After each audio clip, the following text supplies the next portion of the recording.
Welcome back.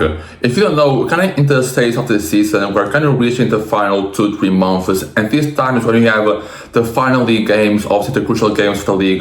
You have the Champions League ties, you go into quarterfinals, semi-finals, etc. I feel like this is maybe the most important stretch of the season. These final months where you want to win games, you want to kind of win titles. I think it's a perfect time to look at a lot of teams in Europe and try to figure out what's their biggest problems and what you need to do in order to be able to be successful in this stretch of the month. First, PSG, their problem is figuring out who's their keeper. Obviously, they lost Donnarumma in the summer. They sold Donnarumma in the summer to Man City, and they brought in Valier from Lille. Obviously, kind of a younger French keeper. Obviously, at that time, it wasn't better than Donnarumma. There was like all this talk about Luis Enrique not wanting Donnarumma because of his lack of passing ability in his feet and etc. So they brought in Lucas Valier from Lille. Obviously, he still has some potential in him. This season hasn't been his best, let's be honest. Especially at the start of the season, we saw some important games. He kind of missed some big saves. He kind of conceded some big goals. And also hasn't been the best season, but he also still has some potential.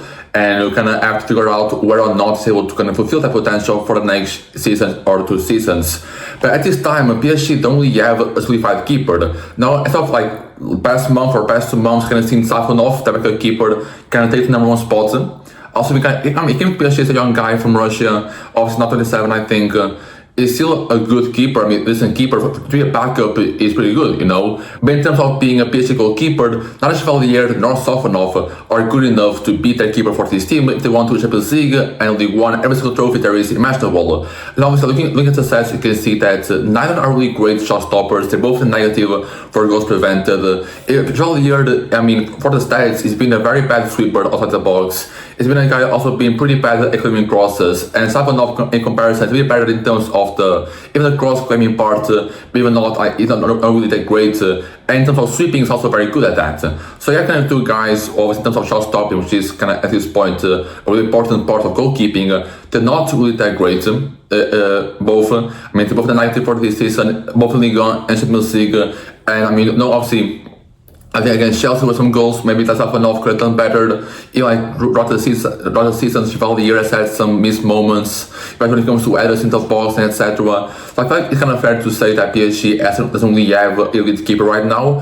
Comparing that to last year with Donnarumma, obviously was a way much better keeper. In terms of security, kind of gave you that kind of sense of confidence when it was in the goal. I don't think that Chevalier nor Safonov kind of gives that right now.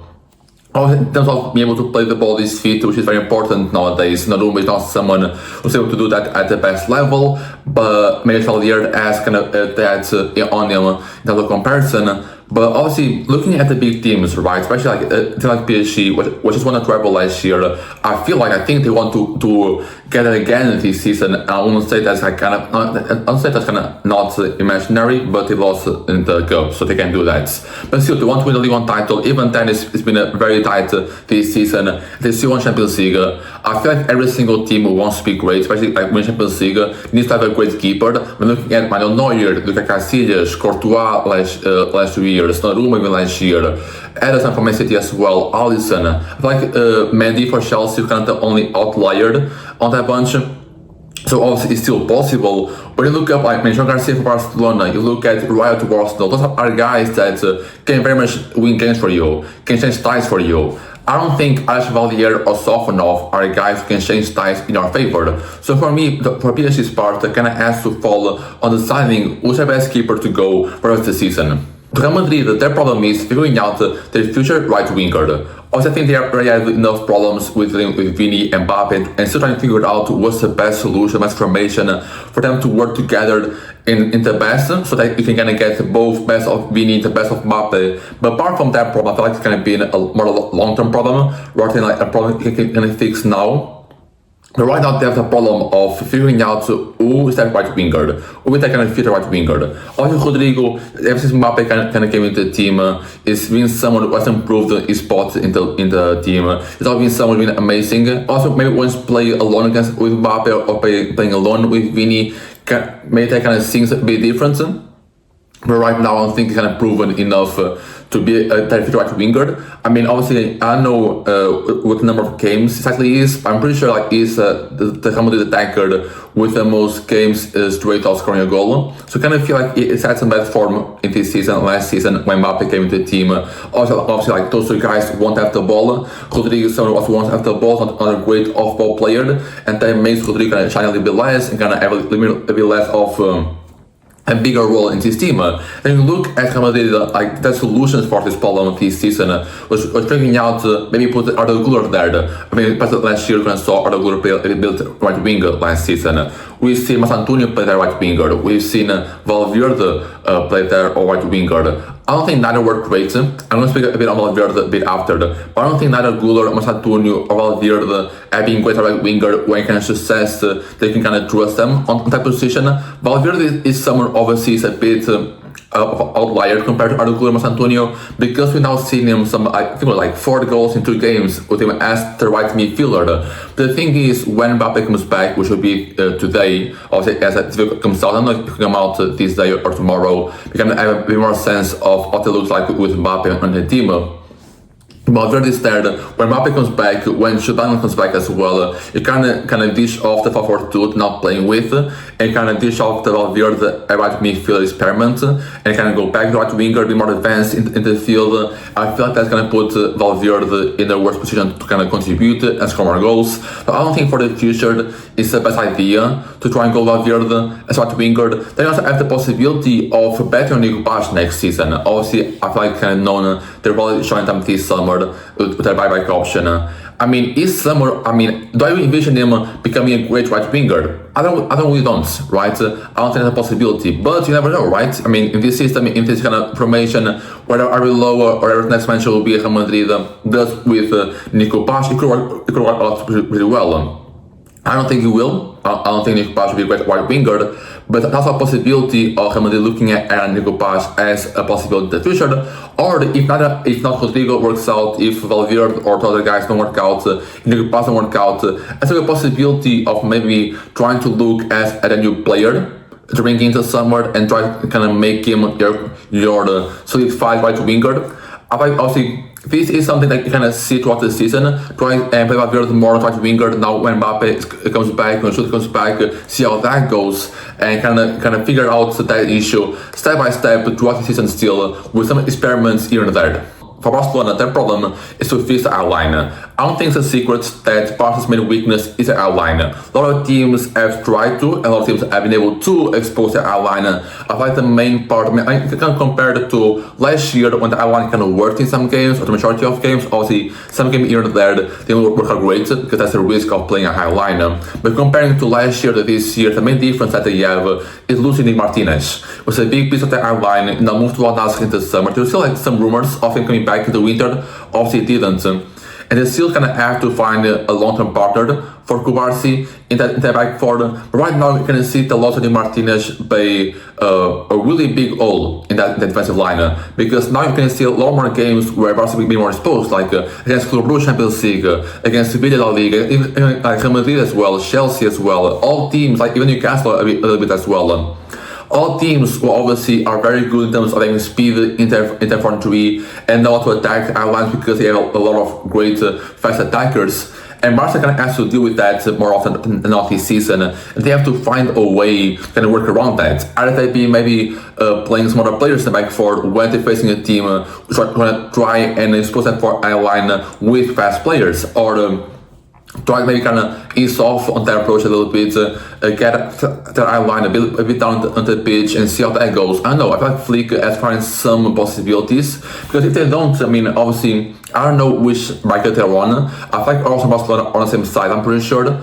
Arsenal is a team that they know how to deal with outlines. I mean, Jonkers is a guy that obviously loves playing against outlines, Martinelli as well. We've seen Arsenal kind of play well against Bayern with the other outline. Even Bayern as well as a team will be great at playing against outliners.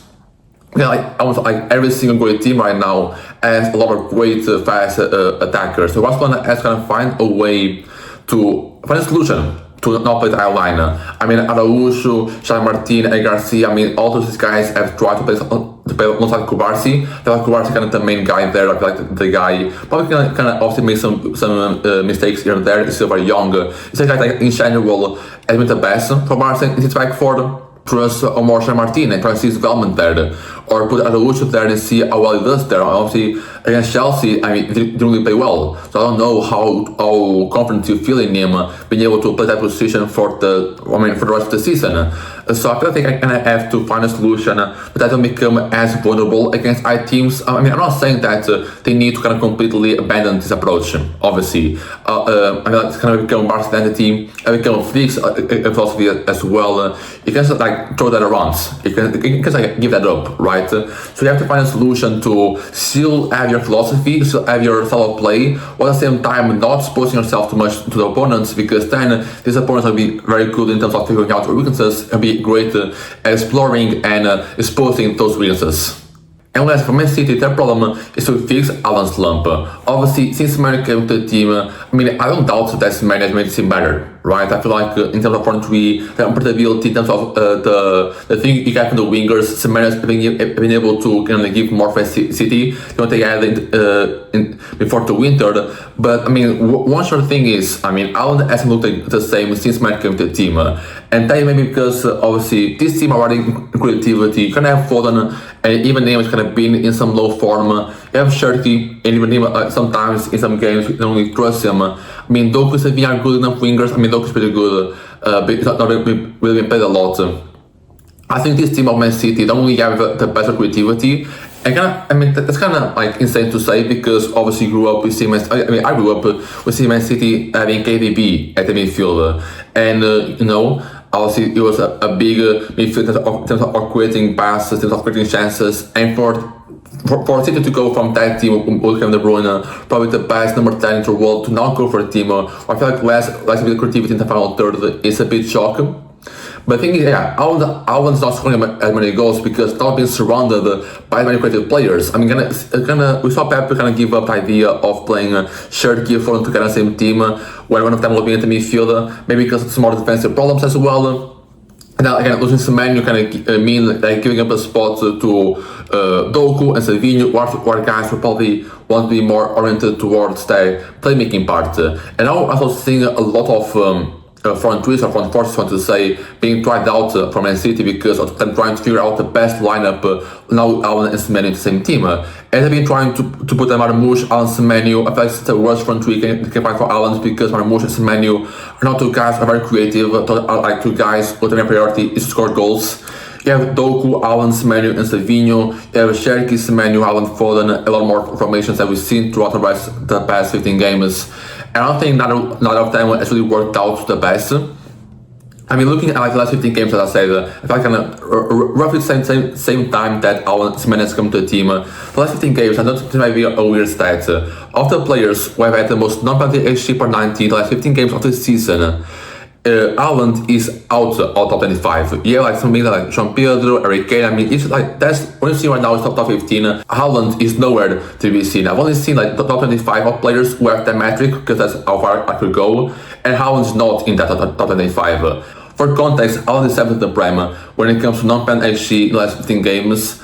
I say bad. I don't think so. But for a guy like Haaland, who has a very big standard, probably is the best number 9 in the world and in the Prem, he needs to be better than that. He needs to have better than the 7th most non-pen XG in the league. And perhaps because the Premier League doesn't really have that many great number 9s. So I feel like it's kind of an indicator of how bad the team and him as well has been the past 15 games when Semenyo came to the team. And this rough patch also combines with the rough patch that City has had into the season. Obviously lost to Real Madrid last the first leg. I don't know if they're able to kind of come back. Obviously, maybe we will when I see the video. I don't know, but I find it really difficult for them to be able to come back. I mean, I've seen more impossible things. But still, I mean, even the Prem's kind of given the title to Arsenal. I mean, they can still make a very late run, but I doubt it. I feel like for now this season, obviously, they can make a run to Premier League title. They can still win the Carabao Cup this weekend. I feel like a big priority that they have in the rest of the season is to find out the best possible lineup to put around Haaland and Semenyo for your team to be better. Also, to go next season to be more a better idea of what I want your team to be lined up, how you want your front three to look like, where you want to see Sergio play, where you want to see Foden play, where Haaland and Semenyo can work off as a duo. I find it to be very important. I mean, I feel like the solution could come. I think someone said on Twitter that I really liked it. I kind of saw the possibility of moving Cherki or Foden into the midfield and try to play Rodri in Gonzalez the midfield. Kind of gives you more that defensive security in that double pivot. Also, kind of have to bench the Rangers, which have been a good enough player this season, but I think have to make some sacrifices in order to make your team play better. And I feel like that's it. Try to find the best solution to get Haaland to his best.